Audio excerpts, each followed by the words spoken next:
rapidement sur deux choses. Allez-y.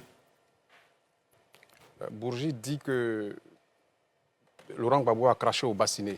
C'est-à-dire qu'il a offert 3 millions de dollars, qui correspond à peu près à 1,8 milliard à M. Chirac. C'est de l'argent public. En situation normale, Laurent Gbagbo doit être entendu parce que c'est un acte de corruption.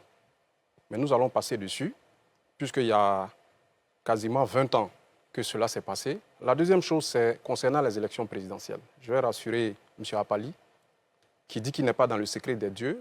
Nous, en tant que journalistes, on a suivi tout le processus électoral jusqu'aux élections, jusqu'à l'après-élection. Et je puisse lui garantir que Laurent Gbagbo a bel et bien perdu les élections. Pour la simple et bonne raison que le Conseil constitutionnel a délibéré en annulant les résultats de 7 départements. En réalité, ce n'est même pas 7 départements, parce que le certificateur à l'époque, a fait la démonstration devant tous que même en retirant les 7 départements des voix du candidat Alassane Ouattara, Ouattara était toujours vainqueur. En réalité, ce qui s'est passé, c'est qu'il a été annulé le vote de 7 centres de coordination de la CEI, qui correspond à 13 départements, qui correspond à 570 000 voix, soit 13,10%. C'est ce qui a été retiré à Alassane Ouattara. D'ailleurs, la dernière médiation en date et qui a permis justement de déclencher ce qu'on a appelé l'opération de vitrification, c'était la médiation de l'Union africaine. Cette médiation a fait suite au rapport de Raila Odinga, qui a été mandaté par le Conseil de sécurité et de paix de l'Union africaine afin de trouver une solution à la crise ivoirienne.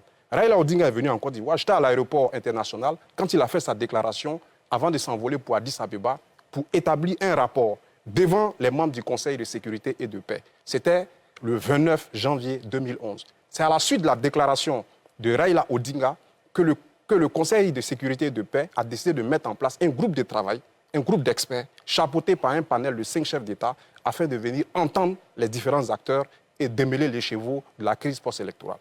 Les experts sont arrivés en Côte d'Ivoire du 6 au 11 février 2011, ensuite du 21 au 22 février 2011.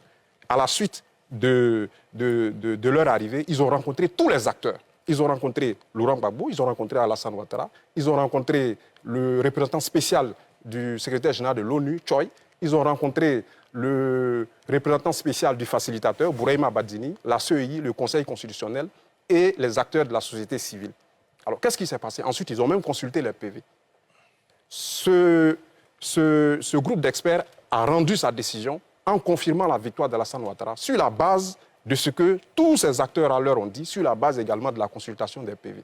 Le rapport existe bel et bien. Tout le monde peut aller le consulter. Il suffit de taper Google « Rapport des experts de l'Union africaine sur la crise post-électorale ». Vous allez voir le rapport. Il y a un point important dans ce rapport qui a attiré notre attention. C'est le point de la rencontre entre les experts et le Conseil constitutionnel. Il y a 3 points à l'ordre de la réunion, à l'ordre du jour de la réunion. Il y a 3 questions qui ont été posées à Yao Paul Ndré auxquelles il n'a pas pu répondre. La première question, c'était de lui demander pourquoi il a annulé les voix favorables au candidat Alassane Ouattara. Yao Paul Ndré a rétorqué que c'est sur requête des femmes de LMP, donc l'ancien parti au pouvoir, sur des cas de viol et d'exaction.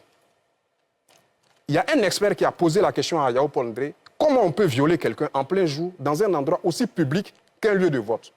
Motus et bouche cousue. Yao Paul Ndré n'a pas pu parler. La deuxième question, pourquoi n'a-t-il pas convoqué l'article 64 du Code électoral, assez rapidement, l'article 64 du Code électoral, qui dit qu'en cas d'irrégularité grave, il faut annuler les élections et les reprendre. Yao Paul Ndré dit, et je le cite, qu'en réalité, lui, il pense que les irrégularités, si ça portait sur 30 à 40%, il allait les annuler. Et enfin, on lui a demandé de lire l'article 59 du Code électoral. C'est un membre du Conseil qui a lu l'article qui disait qu'il fallait transmettre les PV dans un délai de 3 jours au Conseil constitutionnel.